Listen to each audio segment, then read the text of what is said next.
questionnons et libérons ces enfants. Qui est ce quatrième homme? Je vais vous dire qui il est. Dans la Genèse, il est la semence de la femme. Dans Exode, il est l'agneau pascal. Dans Lévitique, un grand prêtre. Dans Nombre, une colonne de nuée le jour et une colonne de feu la nuit. Dans Deutéronome, il est le prophète comme Moïse. Dans Josué, il est le capitaine de notre salut. Dans Juge, il est notre juge et législateur. Ruth, il est le rédempteur. 1 et 2 Samuel, il est un prophète de confiance. Dans Roi et Chronique, notre roi qui règne. Dans Esdras, le scribe fidèle. Dans Néhémie, le reconstructeur des murs détruits de la vie humaine. Dans Esther, notre Mardoché. Dans Job, il est l'aurore du ciel et notre éternel rédempteur. Dans Psaume, l'Éternel notre berger. Dans Proverbe et Ecclésiaste, notre sagesse. Dans Cantique des Cantiques, il est l'amoureux de l'époux. Dans Ésaïe, il est le prince de paix. Dans Jérémie, il est le germe juste. Dans Lamentation, le prophète qui pleure. Dans Ézéchiel, l'homme aux 4 visages. Dans Daniel, le 4e homme de la fournaise ardente.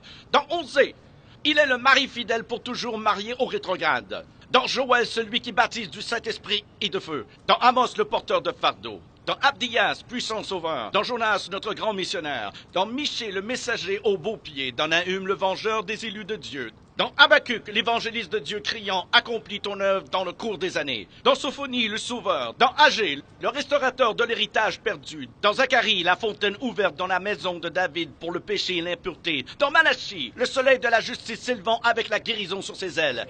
Qui est ce quatrième homme?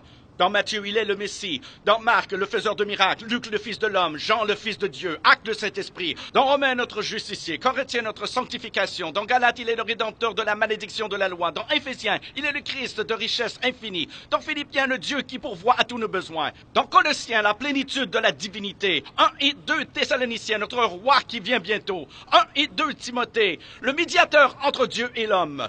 Tite, notre fidèle pasteur, Philémon, notre ami qui est plus proche qu'un frère. Dans Hébreu, le sang de l'alliance éternelle. Dans Jacques, le grand médecin. 1 et 2 Pierre, le grand berger. 1, 2 et 3 Jean, il est amour. Dans Jude, le Seigneur venant avec 10 000 de ses saints. Dans Apocalypse, le roi des rois et le Seigneur des seigneurs.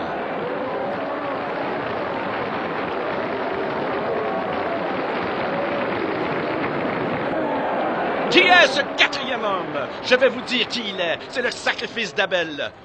L'arc-en-ciel de Noé, le bélier d'Abraham, le puits d'Isaac, l'échelle de Jacob, les fardeaux d'Ézéchias, le sceptre de Judas, la verge de Moïse, le manteau d'Élie, le bâton d'Élisée, la corne d'huile de Samuel, la fronde de David, la figue hâtive d'Ésaïe, le cadran solaire d'Ézéchias, les mouchoirs et le linge de Paul, le rocher de Pierre, la cité de perles de Jean. Il est un mari pour les veuves, un père pour les orphelins, pour ceux qui voyagent en pleine nuit. Il est l'étoile brillante du matin, pour ceux qui marchent dans une vallée solitaire.